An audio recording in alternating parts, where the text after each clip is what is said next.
Harry Potter और Azkaban का कैदी। अध्याय 1। उल्लू खत लेकर आए। हैरी पॉटर कई मामलों में बहुत ही असामान्य बच्चा था। एक बात तो यह थी कि उसे गर्मियों की छुट्टियां बिल्कुल भी पसंद नहीं थी। दूसरी बात यह थी कि वह सचमुच अपना होमवर्क करना चाहता था, लेकिन उसे रात में सबसे छिपकर चोरी से अपना होमवर्क करना पड़ता था। और सबसे बड़ी बात यह थी कि वह एक जादूगर था। लगभग आधी रात का समय था। हैरी पेट के बल अपने बिस्तर पर लेटा हुआ था। उसके सिर के ऊपर कंबल किसी टेंट की तरह पड़े थे। उसके एक हाथ में टॉर्च थी और वह चमड़े के जैकेट वाली एक बड़ी सी पुस्तक बैठिल्दा बैकशॉट की जादू का इतिहास पढ़ रहा था, जो तकिए से टिकी थी। हैरी ने बाज के पंख वाली अपनी कलम को पेज पर घुमाया। वह पुस्तक में ऐसी लाइनें ढूंढ रहा था जिससे उसे अपना निबंध लिखने में मदद मिले। निबंध का विषय था, 14वीं सदी में जादूगरनियों को जलाना पूरी तरह अर्थहीन था। विवेचना कीजिए। उसकी कलम एक अच्छे दिखने वाले पैराग्राफ पर ठहर गई। हैरी ने अपने गोल चश्मे को नाक के ऊपर धकेला, अपनी टॉर्च को पुस्तक के पास ले गया और पढ़ने लगा। जादू न जानने वाले लोग, जिन्हें आमतौर पर मगलू नाम से जाना जाता है, मध्य युग में जादू से बहुत डरते थे, परंतु उन्हें उसकी सही पहचान नहीं थी। वे असली जादूगर या जादूगरनी को कभी-कभार ही पकड़ पाते थे, और जब ऐसा होता था, तब भी उस पर जलाने का कोई असर नहीं होता था। जादूगर या जादूगरनी एक आसान आग-रोधक मंत्र पढ़ देते थे और फिर दर्द से चीखने का नाटक करते थे, जबकि उन्हें सिर्फ हल्की सी गुदगुदी महसूस होती थी। दरअसल, वेंडेलिन नामक जादूगरनी को तो जलाया जाना इतना पसंद था कि उसने खुद को विभिन्न वेशों में 47 बार पकड़वाया। हैरी ने कलम अपने दांतों के बीच रख ली। इसके बाद उसने तकिए के नीचे रखी दवात और चर्मपत्र की तरफ हाथ बढ़ाया। धीरे धीरे और बहुत सावधानी से उसने दवात का ढक्कन खोला, उसमें अपनी कलम डुबाई और लिखना शुरू किया। वह थोड़ी थोड़ी देर में रुककर सुन लेता था, क्योंकि अगर डर्सली परिवार के किसी सदस्य ने बाथरूम जाते समय उसकी कलम की आवाज़ सुन ली तो उसकी खैर नहीं थी। उसे शायद पूरी छुट्टियों में सीढ़ियों के नीचे वाली अलमारी में बंद कर दिया जाएगा। रिविट ड्राइव के मकान नंबर 4 में रहने वाले डर्सली परिवार के कारण ही हैरी को गर्मी की छुट्टियां बिल्कुल पसंद नहीं थी। वर्नन अंकल, पिटूनिया आंटी और उनका पुत्र डडली हैरी के इकलौते जीवित रिश्तेदार थे। वे मगलू थे और जादू के प्रति उनका नजरिया 14वीं सदी के लोगों जैसा ही था। हैरी के माता पिता जादूगर थे, लेकिन डर्सली परिवार में उनके नाम का जिक्र तक नहीं होता था। पिटूनिया आंटी और वर्नन अंकल को आशा थी कि अगर उन्होंने हैरी को दबाकर रखा तो उसका जादू बाहर नहीं आ पाएगा। बहरहाल उनकी चाल कामयाब नहीं हुई, जिससे वे बहुत गुस्से में थे। अब उनके मन में यह दहशत थी कि कहीं किसी को यह पता न चल जाए कि हैरी पिछले 2 साल से हॉगवर्ट्स जादू और तंत्र के विद्यालय में पढ़ रहा है। अब डर्सली दंपत्ति सिर्फ इतना ही कर सकते थे कि गर्मी की छुट्टियां शुरू होते ही हैरी की जादू की किताबें, छड़ी, कढ़ाई तथा झाड़ू को ताले में बंद कर दें और उसे पड़ोसियों से बात न करने दें। अपनी जादू की किताबों के ताले में बंद हो जाने से हैरी बहुत परेशान था, क्योंकि हॉगवर्ट्स के टीचर्स ने छुट्टियों के लिए उन्हें ढेर सारा होमवर्क दिया था। हैरी के सबसे कम प्रिय टीचर प्रोफेसर स्नेप ने उसे एक बहुत मुश्किल निबंध दिया था, जो सिकोड़ने वाले काढ़े पर था। अगर हैरी ने स्नेप का होमवर्क पूरा नहीं किया तो उन्हें मजा आ जाएगा और हैरी को 1 महीने की सजा देने का बहाना मिल जाएगा। इसलिए जब छुट्टियों के बाद पहले ही सप्ताह में हैरी को मौका मिला तो उसने उसका लाभ उठा लिया। उस वक्त वर्नन अंकल, पिटूनिया आंटी और डडली सामने वाले बगीचे में थे। वे वहां पर वर्नन अंकल को कंपनी से मिली नई कार देखने गए थे, जिनकी उन्होंने बहुत तेज आवाजों में तारीफ की ताकि पड़ोसी सुन ले और उसे देख ले। हैरी ने देर नहीं की। वह बगैर आवाज किए जल्दी से नीचे गया, सीढ़ियों के नीचे वाली अलमारी का ताला तोड़ा, उसमें से अपनी कुछ पुस्तकें निकाली और उन्हें अपने बेडरूम में छिपा लिया। जब तक कि चादरों पर स्याही के निशान न रहे, तब तक डर्सली दंपत्ति को यह कभी पता नहीं चल पाएगा कि वह रात में जादू की पढ़ाई कर रहा है। हैरी उस समय अपने अंकल आंटी से कोई पंगा मोल नहीं लेना चाहता था, क्योंकि वे पहले ही उससे उखड़े हुए थे। इसका कारण यह था कि स्कूल की छुट्टियां शुरू होने के कुछ दिन बाद ही उसके एक जादूगर मित्र ने उसे फोन किया। रॉन वीजली हॉगवर्ट्स में हैरी के सबसे अच्छे दोस्तों में से एक था। उसके परिवार में सभी जादूगर थे। इसका मतलब यह था कि वह ऐसी बहुत सी चीजें जानता था जो हैरी को नहीं मालूम थी, लेकिन उसने इससे पहले कभी टेलीफोन का इस्तेमाल नहीं किया था। यह बहुत दुर्भाग्यपूर्ण था कि उसका फोन वर्नन अंकल ने उठाया। वर्नन डर्सली बोल रहा हूँ। संयोग से हैरी उस समय उसी कमरे में था। दूसरी तरफ से रॉन की आवाज आते सुनकर वह किसी पत्थर की मूर्ति की तरह खड़ा रह गया। हेलो, हेलो, क्या आपको मेरी आवाज सुनाई दे रही है? मैं हैरी पॉटर से बात करना चाहता हूँ। रॉन इतनी जमकर चिल्ला रहा था कि वर्नन अंकल उछल पड़े। रिसीवर को अपने कान से 1 फुट दूर रखकर वे उसे गुस्से और दहशत भरे भाव से घूरते रहे। फिर वे रिसीवर की तरफ मुंह करके दहाड़े। कौन है? तुम कौन हो? Ron Weasley. दूसरी तरफ से रॉन गरजा। उसकी आवाज इतनी तेज थी कि जैसे वह और वर्नन अंकल फुटबॉल के मैदान के विपरीत छोरों से बात कर रहे हों। मैं हैरी का स्कूल का दोस्त हूँ। वर्नन अंकल की छोटी आंखें हैरी को घूरने लगी, जो उसी जगह पर मूर्ति की तरह खड़ा था। फिर उन्होंने गरजते हुए कहा, यहाँ कोई हैरी पॉटर नहीं रहता है। इस समय उन्होंने रिसीवर को एक हाथ दूर पकड़ रखा था, मानो उन्हें यह डर हो कि इसमें भी विस्फोट हो सकता है। मैं नहीं जानता कि तुम किस स्कूल का जिक्र कर रहे हो। अब दोबारा कभी फोन मत करना। कभी मेरे घर परिवार के आसपास भी नजर मत आना। फिर उन्होंने रिसीवर को टेलीफोन पर इस तरह पटका जैसे वे किसी जहरीली मकड़ी को पटक रहे हों। उसके बाद जो फसाद हुआ वह बहुत भयंकर था। वर्नन अंकल ने गरजते हुए और हैरी पर थूक की बौछार करते हुए कहा, अपने जैसे लोगों को यह नंबर देने की तुम्हारी हिम्मत कैसे हुई? जाहिर है रॉन समझ गया था कि उसने फोन की वजह से हैरी को मुसीबत में डाल दिया होगा, इसलिए उसने दोबारा फोन नहीं किया। हॉगवर्ट्स में हैरी की एक और अच्छी मित्र हरमाइनी ग्रेंजर ने भी उसे फोन नहीं किया। हैरी को लग रहा था कि रॉन ने हरमाइनी को फोन न करने की सलाह दे दी होगी। यह दुखद था क्योंकि हरमाइनी हैरी की क्लास की सबसे चतुर जादूगरनी थी। उसके माता पिता मगलू थे और वह अच्छी तरह जानती थी कि टेलीफोन का इस्तेमाल कैसे किया जाता है, और वह शायद इतनी समझदार भी थी कि वह यह नहीं कहती कि वह हॉगवर्ट्स में पढ़ती है। इस तरह हैरी को 5 सप्ताह तक अपने जादूगर मित्रों की कोई खबर नहीं मिली। इस साल गर्मी की छुट्टियां भी पिछले साल जितनी ही बुरी बीत रही थी। सिर्फ एक छोटा सा सुधार हुआ था। हैरी को इस बात की इजाजत मिल गई थी कि वह अपनी उल्लू हेडविग को रात में बाहर छोड़ दिया करे। बहरहाल इसके लिए उसे यह दावा करना पड़ा था कि वह उसके माध्यम से अपने दोस्तों को खत नहीं भेजेगा। वर्नन अंकल ने यह इजाजत मजबूरी में दी थी, क्योंकि अगर हेडविग को 24 घंटे पिंजरे में बंद रखा जाता तो वह बहुत हुड़दंग मचा देती थी। वेंडेलिन नामक जादूगरनी के बारे में लिखने के बाद हैरी एक बार फिर यह सुनने के लिए रुका कि कहीं कोई जाग तो नहीं गया है। अंधेरे घर की खामोशी में सिर्फ उसके मोटे मौसेरे भाई डडली के खर्राटे की आवाज सुनाई दे रही थी। उसने सोचा बहुत रात हो गई होगी। हैरी की आंखें थकान के मारे जल रही थी। शायद वह इस निबंध को कल रात को पूरा कर लेगा। उसने अपनी दवात का ढक्कन बंद किया और अपने बिस्तर के नीचे से तकिए का एक पुराना कवर निकाला। फिर उसने टॉर्च, जादू का इतिहास, अपना निबंध, कलम और दवात उस तकिए के कवर में भरे। इसके बाद वह बिस्तर से उतरा और सारा सामान बिस्तर के नीचे वाले फर्श पर रखे एक उखड़े हुए बोर्ड के नीचे रख दिया। फिर वह उठकर खड़ा हुआ, हाथ फैलाकर अंगड़ाई ली और बिस्तर के नीचे वाली टेबल पर रखे अपनी चमकती अलार्म घड़ी में समय देखा। रात के 1 बज चुके थे। हैरी के पेट में एक अजीब सी हलचल हुई। उसे पता भी नहीं चला था कि वह पूरे 1 घंटे पहले 13 साल का हो गया था। हैरी के बारे में एक और असामान्य बात यह थी कि उसे अपने जन्मदिनों से बहुत कम उम्मीदें रहती थीं। उसे जिंदगी में कभी कोई बर्थडे कार्ड नहीं मिला था। दृष्टि दंपत्ति 2 सालों से हैरी के जन्मदिन को पूरी तरह से अनदेखा कर रहे थे और उसके पास यह मानने का कोई खास कारण नहीं था कि वे इस जन्मदिन को याद रखेंगे। हैरी अंधेरे कमरे में हेडविग के बड़े खाली पिंजड़े के पास से होता हुआ खुली खिड़की के पास पहुंचा। वह उसकी चौखट पर झुका। उसे अपने चेहरे पर रात की ठंडी हवा महसूस हुई। कंबलों के भीतर काफी देर तक रहने के बाद उसे यह हवा बहुत अच्छी लग रही थी। हेडविग 2 रातों से गायब थी, लेकिन हैरी इस बात से परेशान नहीं था। वह पहले भी कई बार लंबे समय तक गायब रह चुकी थी। बहरहाल हैरी चाहता था कि हेडविग जल्दी लौट आए। इस घर में वही थी जो उसे देख देख कर नाक भौं नहीं सिकुड़ती थी। हैरी अपनी उम्र के हिसाब से अब भी थोड़ा छोटा और दुबला दिखता था, लेकिन पिछले 1 साल में वह कुछ इंच लंबा हो गया था।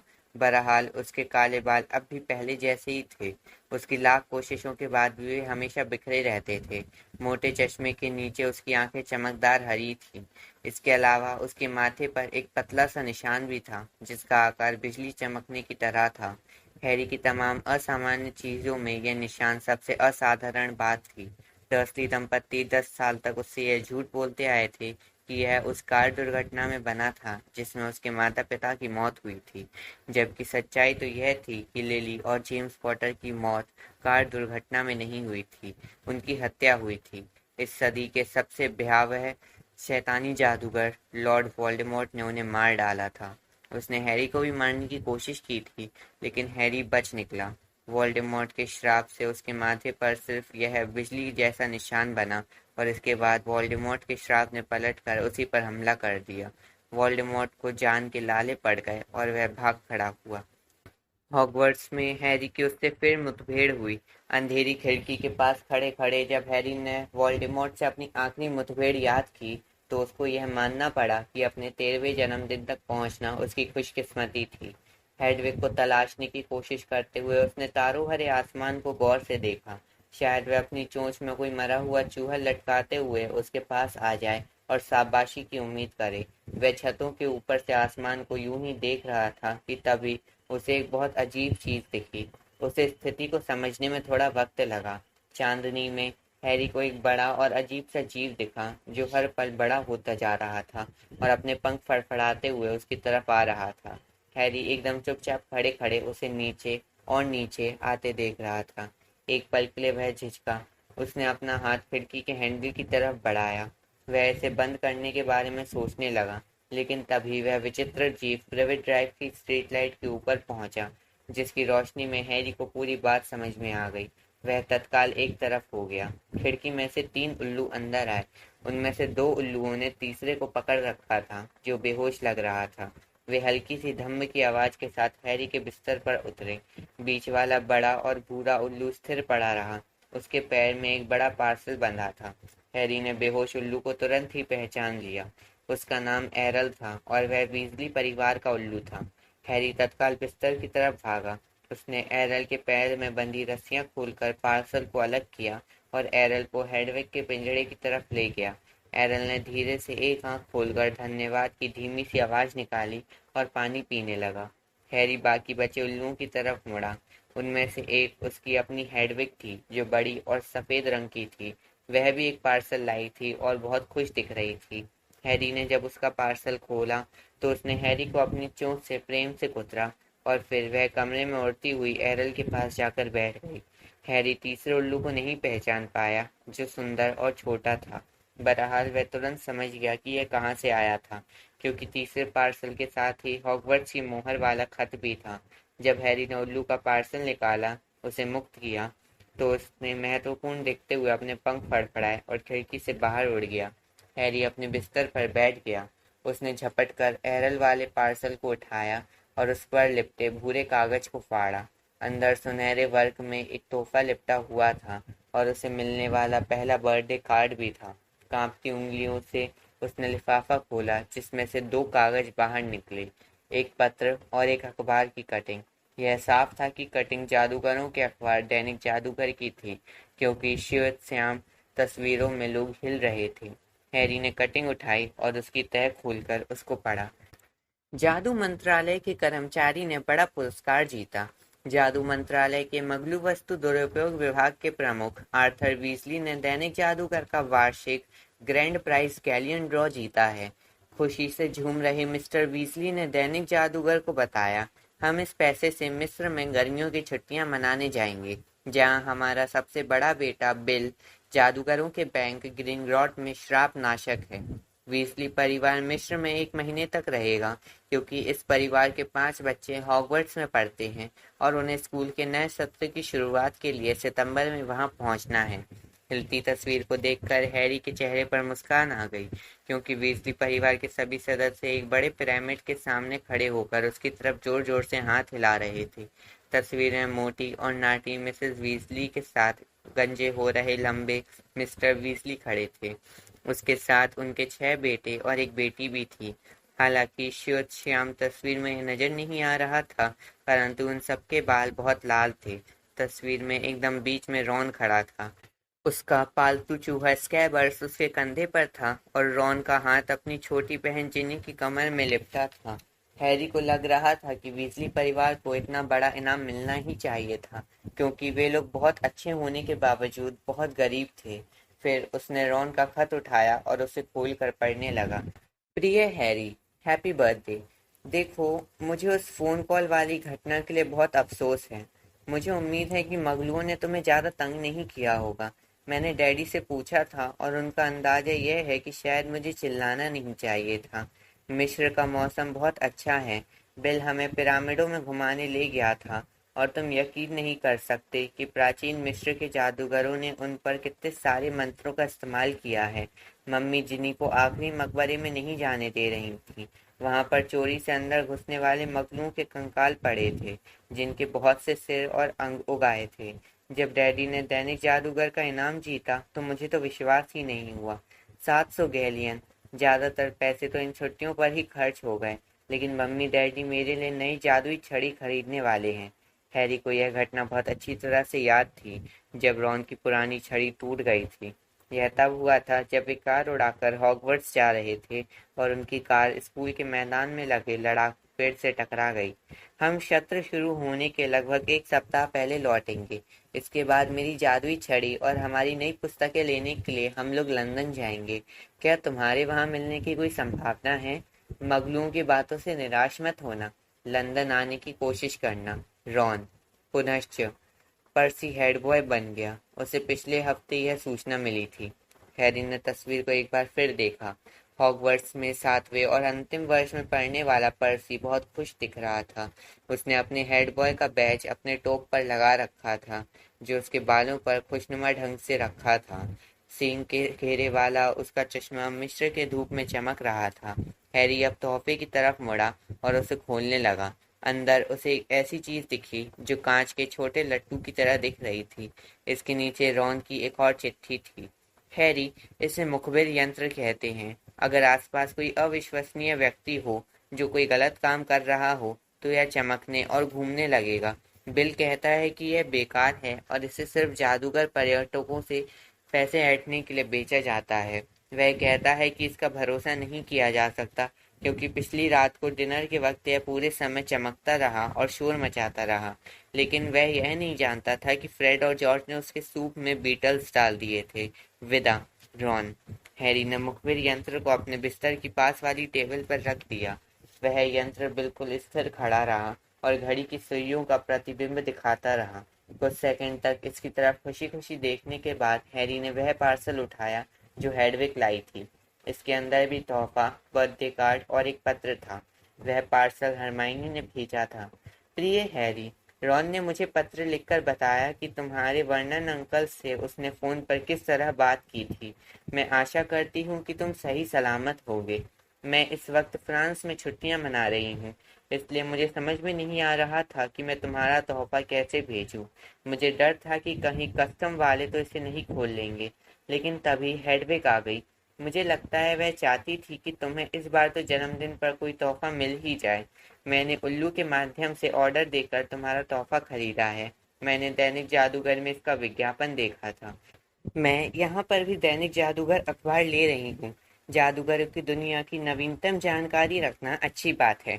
क्या तुमने एक सप्ताह पहले इसमें रॉन और उसके परिवार की तस्वीर देखी थी? मैं शर्त लगा सकती हूँ कि वह बहुत कुछ सीख रहा होगा। मुझे उससे सचमुच ईर्ष्या होती है, क्योंकि प्राचीन मिस्र के जादूगर बहुत बढ़िया थे। यहाँ पर भी मुझे जादूगरनी का रोचक स्थानीय इतिहास मिल गया। यहाँ सीखी गई बातों को शामिल करने के लिए मुझे जादू का इतिहास का पूरा निबंध दोबारा लिखना पड़ेगा।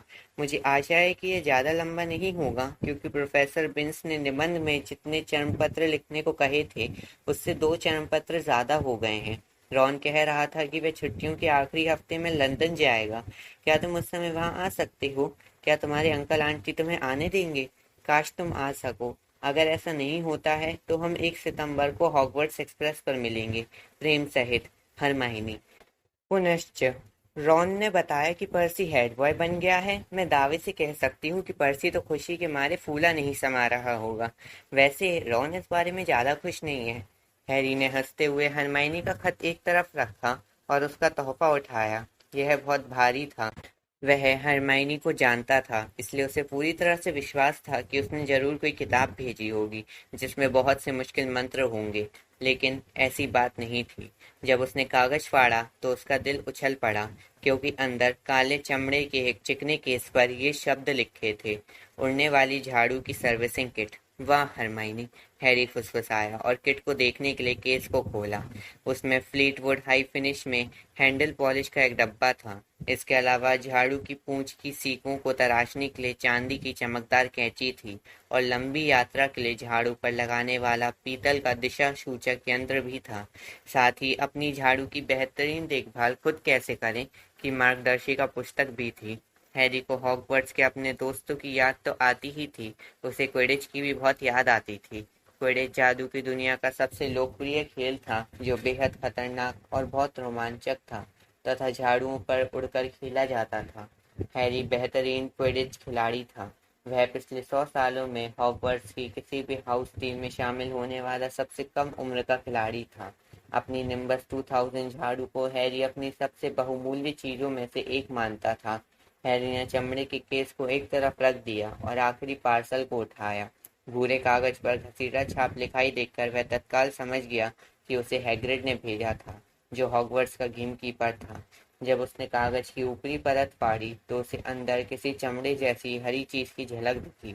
बहरहाल इससे पहले कि वह उसे पूरी तरह खोल पाता, पार्सल ने उसे एक अजीब सा झटका दिया। उसके अंदर जो भी चीज थी, ऐसा लग रहा था जैसे वह अपने दांत किटकिटा रही हो। हैरी किसी मूर्ति की तरह स्थिर खड़ा रहा। हालांकि वह यह बात अच्छी तरह से जानता था कि हैग्रिड जानबूझकर कभी उसे कोई खतरनाक चीज नहीं भेजेगा, लेकिन दिक्कत यह थी कि हैग्रिड को यह समझ में नहीं आता था कि क्या खतरनाक है और क्या नहीं है। हैग्रिड विशालकाय मकड़ियों से दोस्ती करता था, शराबखाने में अजनबियों से 3 सिर वाले दुष्ट कुत्ते खरीदता था और अपने घर में गैर कानूनी ड्रैगन के अंडे रखता था। हैरी ने घबराकर पार्सल में उंगली डाली। अंदर वाली चीज ने फिर जोर से दांत किटकिटाए। हैरी ने अपने बिस्तर के पास वाली टेबल पर रखे लैंप एक हाथ से कसकर पकड़ा और उसे अपने सिर के ऊपर उठा लिया ताकि अंदर की खतरनाक चीज पर तत्काल वार कर सके। फिर उसने अपने दूसरे हाथ से बाकी का कागज खींचकर हटा दिया और उसमें से निकलकर बिस्तर पर गिरी एक किताब। हैरी ने इसके सुंदर हरे कवर पर लिखे सुनहरे शब्द पढ़े, भयानक जानवरों की भयानक किताब। इसके बाद उसे कुछ देखने का मौका ही नहीं मिला, क्योंकि बाहर आते ही किताब किसी बदमाश केकड़े की तरह बिस्तर पर तिरछी चलने लगी। ओहो, हैरी बुदबुदाया। किताब धम्म की आवाज के साथ बिस्तर से नीचे कूदी और तेजी से कमरे के पार चल दी। हैरी चोरी से उसके पीछे गया। किताब उसकी मेज के नीचे किसी अंधेरी जगह में छिप गई थी। हैरी ने यह प्रार्थना करी कि डर्सली दंपत्ति गहरी नींद में हो। इसके बाद वह घुटनों के बल बैठा और किताब की तरफ हाथ बढ़ाया। आह! किताब ने उसके हाथ पर काट लिया और फिर उसके पास से होते हुई गुजर गई। वह किताब अपने कवर के बल चल रही थी। हैरी झपट कर पलटा, किताब पर छलांग लगाई और किसी तरह उसे काबू में करने में कामयाब हो गया। दूसरे कमरे में वर्नन अंकल ने नींद में एक जोरदार आवाज निकाली। हेडविग और एरल इस घटना को बहुत दिलचस्पी से देख रहे थे। हैरी ने झटपटाती किताब को कसकर पकड़ा। फिर उसने ड्रॉअर से एक पुराना बेल्ट बाहर निकाला, जिसे उसने किताब पर कसकर बांध दिया। भयानक जानवरों की भयानक किताब गुस्से से थरथराने लगी। चूंकि अब ये चल नहीं सकती थी और काट भी नहीं सकती थी, इसलिए हैरी ने उसे बिस्तर पर पटक कर हैग्रिड का कार्ड उठा लिया। प्रिय हैरी, हैप्पी बर्थडे। हम सोचते हैं कि यह पुस्तक इस साल तुम्हारे काम आएगी। हम खत में ज़्यादा कुछ नहीं लिखेंगे, तुमसे मिलने पर ही सारी बात बताएंगे। आशा करते हैं कि मगलू तुम्हारे साथ अच्छा व्यवहार कर रहे होंगे। शुभकामनाओं सहित, हैग्रिड। हैरी को यह बात हजम नहीं हुई कि यह काटने वाली किताब उसके किस तरह काम आ सकती है, लेकिन उसने हैग्रिड के कार्ड को भी रॉन तथा हरमाइनी के कार्ड के पास रख दिया और मुस्कुराने लगा। अब सिर्फ हॉगवर्ट्स का खत पढ़ना बाकी था। आमतौर पर हॉगवर्ट्स से जो खत आते हैं, यह खत उनसे मोटा था, इसलिए हैरी ने लिफाफे को पेन नाइफ से खोला और अंदर से चर्मपत्र के पहले पृष्ठ को निकालकर पढ़ा। प्रिय मिस्टर पॉटर, कृपया ध्यान दें कि स्कूल का नया वर्ष 1 सितंबर को शुरू होगा। हॉगवर्ट्स एक्सप्रेस 11 बजे किंग्स क्रॉस स्टेशन के प्लेटफॉर्म नंबर 9:45 पर रवाना होगी। थर्ड ईयर के विद्यार्थियों को कुछ सप्ताहांतों पे हॉगमेड्स गांव में घूमने की अनुमति दी जाती है। कृपया अपने माता पिता या अभिभावक से संकलन अनुमति पत्र पर साइन करवा लें। इस वर्ष की पुस्तकों की सूची संकलन में है। आपकी professor M McGonagall, deputy head mistress. Harry ने हॉग्समीड का अनुमति पत्र बाहर निकालकर उसे देखा। अब उसके चेहरे की हंसी उड़ गई।